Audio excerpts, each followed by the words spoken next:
Hello there, good evening, and thank you for joining us on Business Today. I'm Rona Nahabwe with Winnie Wiins and Nakauchi on the sign language interpretation. Let's have a look at our top stories.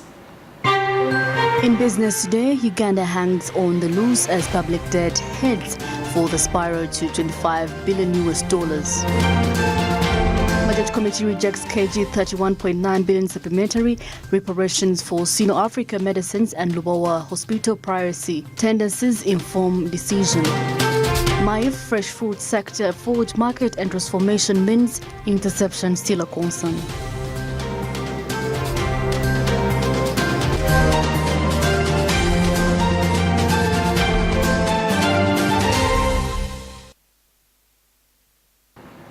Kicking it off with the unattainable public debt, stakeholders in the private sector have urged government to support them by subsiding utility costs in order to boost their returns on investment. This will increase the revenue collection and enable the country service its debt, which is projected to increase from 48.4% this financial year to 53% in the next financial year. Uganda's public debt stands at 48.4%, approximately $24 billion. However, it is feared that would soar to 53%, $25 billion.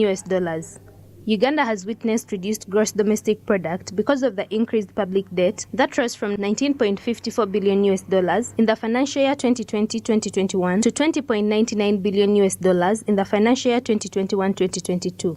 The external debt increased from $12.39 billion in the financial year 2020-2021 to $12.82 billion in the financial year 2021-2022, while the domestic debt also increased from $7.16 billion to $8.16 billion over the same period.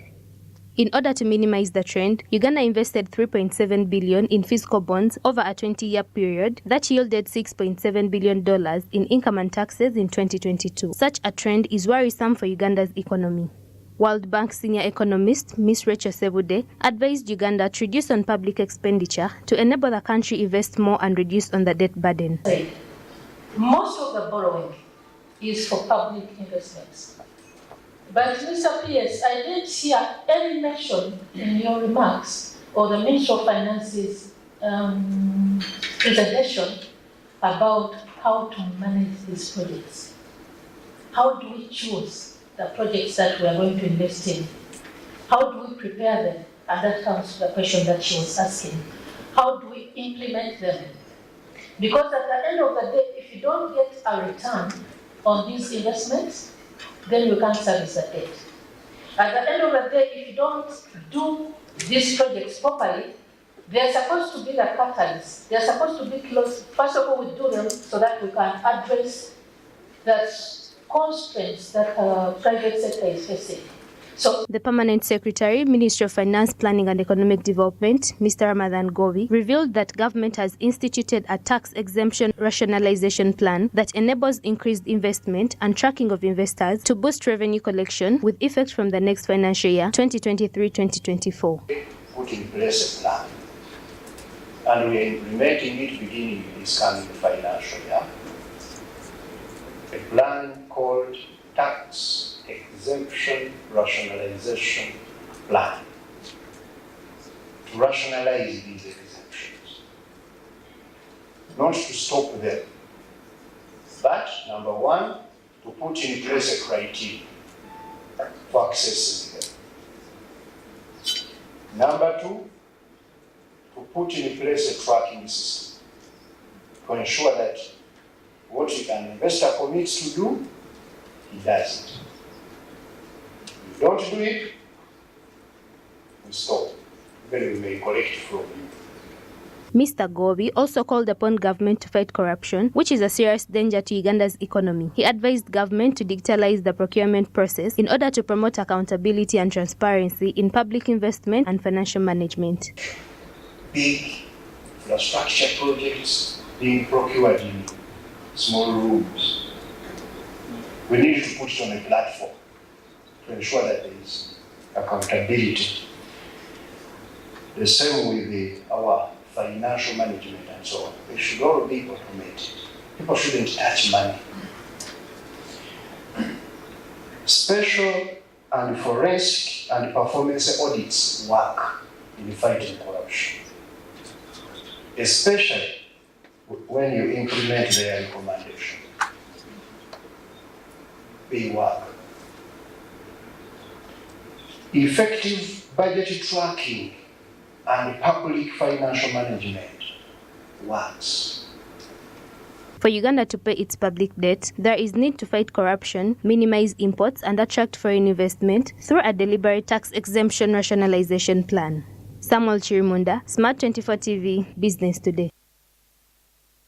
Thank you. Now, moving on to supplementary budget deferrals, lawmakers have rejected the Ministry of Health's supplemental budget of 2.7 billion shillings. They also suggested conducting a forensic audit of the government's contract with Sino Africa Medicines, whose 11.5 billion shillings court awards were also denied. While presenting a supplementary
machines get specification.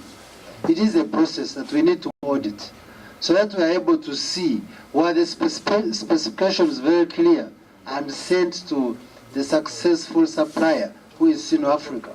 And therefore, when they were receiving these equipments, were they verified? Other than reappealing the case, we need to emphasize this on the technical staff that received the equipment, so that we're able to verify and bring this cost to even the technical staff that should account. According to honorable MPs, government ought to sue this company for providing substandard material and not the other way around. These Sino-African medicines supplied what you have admitted as a substandard material. At that particular point, it should have been rejected, and if they went to court to sue us, why didn't we sue them for providing substandard material? And how did we lose? It looks like a complete connivance by those who were involved. They intended this thing. The Budget Committee shall meet the Finance Ministry officials next week to finalize the budgeting process. Samlanifa, Smart 24 TV, Business Today. More from Business Today, the East African community has urged actors in the procurement sector to espouse transparency in contract implementation. This is in order to promote social and economic development among partner states. Still, Samla Hanifa has more of this report. The 14th East African Procurement Forum, which intends to improve on transparency and accountability in the East African electronic government systems, the open contract implementation will curb corruption within government officials to emerge strategic strategic tool to increase contract transparency, monitoring, and aim at improving quality of governance, a better value for money, and reduce on corruption and increase service delivery and development to advance the agenda of integration. First Deputy Prime Minister and Minister for East African Community says that the need for effective strong laws to be implemented in place to reduce on corruption in the interrogation agenda for the development across Africa. To now make an audit of the contracts on the roads, on the infrastructure, how much of it has gone to the young people of this country, how much of it has gone to the women, and in terms of the quantum, how many of them can actually afford to bid in these procurements. The Inspector General of Government in Uganda, Betty Kamya, says that the adoption of open procurement system will help countries to eliminate corruption. Through legislation, through policy, to adopt open procurement systems. We must be forced through legislation and through our policy to embrace open procurement. That's the way to go. That's the way the whole world is going. And if we don't do it now, we shall be left behind. The State Minister for Finance, Planning and Economic Development, Honorable Henry Musasizi, reveals some of the benefits in the East African procurement, that there is efficiency, market protocol and free movement of goods, people and businesses in the integration process. It enables various partner states deliberate on ways and mechanisms of integrating procurement, such that the partner states are able to procure together. You are able to come from Uganda and get a contract in Tanzania. You are able to come from Kenya and trade with Rwanda like that. What are the benefits of this? Efficiency, experience, market, name it. So these are some of the benefits we are trying to harness. In the integration, we are looking at all aspects, be it free movement of goods and people, free movement of businesses, and also what I need to talk about is harmonization of laws and policies. The Executive Director of East African Procurement Forum, Mr. Benson Turamie, says that the forum will address challenges and partnerships and advance the East African community for sustainable development through demanding accountability. The concept of open contracting is an emerging strategic tool to increase contract transparency and monitoring, aimed at improving quality of governance, better value for money, reduced corruption, inclusive service delivery, and better development outcomes. Samuel Chirumunda, Masekatsime for Smart 24 TV, Business Today. Moving on from the East African public procurement, smallholder farmers have been tipped to increasingly adapt to solar technologies for their climate change-friendly nature amidst the low funding opportunities. Farmers, innovators, financial institutions, and government agencies in the agri-solar ecosystem gathered market-driven insights on how they can scale up solar technologies in the agricultural value chain. Pedson Mumbele has more of this report. Uganda has a significant potential for solar energy production due to its high levels of solar radiation of 4.5 to 5.5 kilowatts. Therefore, smallholder farmers have been encouraged to take advantage of this. However, how will they identify and co-create innovative models capable of driving wide-scale adoption and use of solar technologies in the agricultural value chain when they lack capital? According to Grace Nyakana, the team leader at Tulima Solar, adopting to solar technology is cheaper than using hydro or fuel, and that it's also more climate friendly. If you wake up and the sun is there, you're able to do whatever it is you need to do. And that for a farmer it gives you reliability. It helps you cope with the climate changes that are happening around us. And then it's also cheaper for you in the long run. You're able to save on costs of power, of electricity. You don't even care whether there's power or there's electricity. You're able to do whatever it is you need to do. Farmers, innovators, financial institutions and government agencies in the agri-solar ecosystem therefore gathered to unpack barriers to wide-scale adoption and use of solar technologies. If you look at the initial cost and the total cost of ownership of diversifying the energy mix that this farmer is utilizing, it appears that of the renewable or alternative energies available today, solar becomes a bit more accessible. But one of the key things we're here to do today is to validate that assumption. We could be wrong. And so by hearing from the farmers, from the industry experts themselves, from the financiers, so on and so forth, one of the key things we want to confirm is, is there an opportunity to provide that support? If it's not an urgent issue, where else is this group of stakeholders saying we need to be focusing our energies?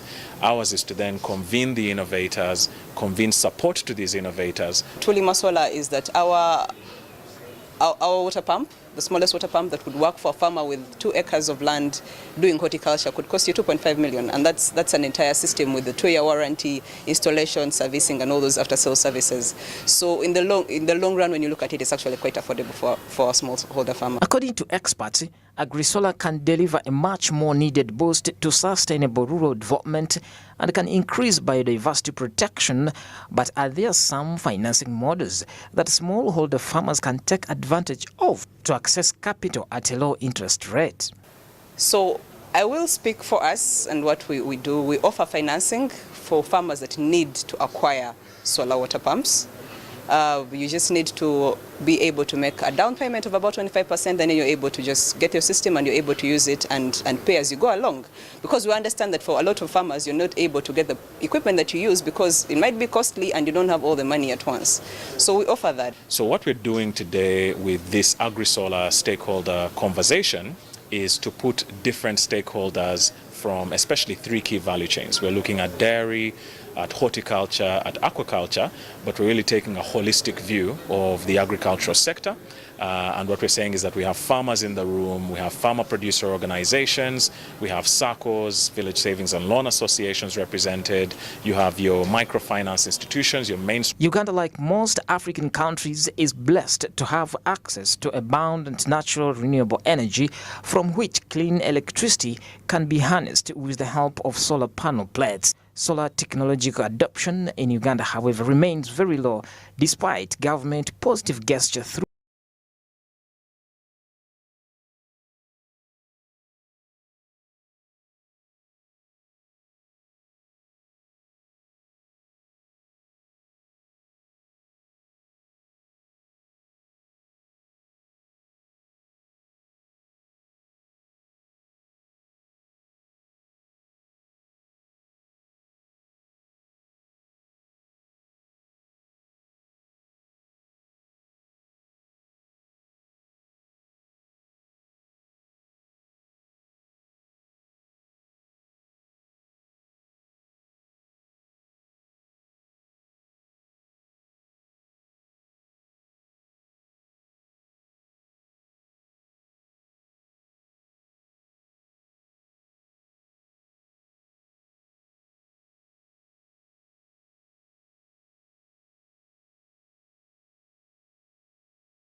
which will help to improve its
Please don't go away.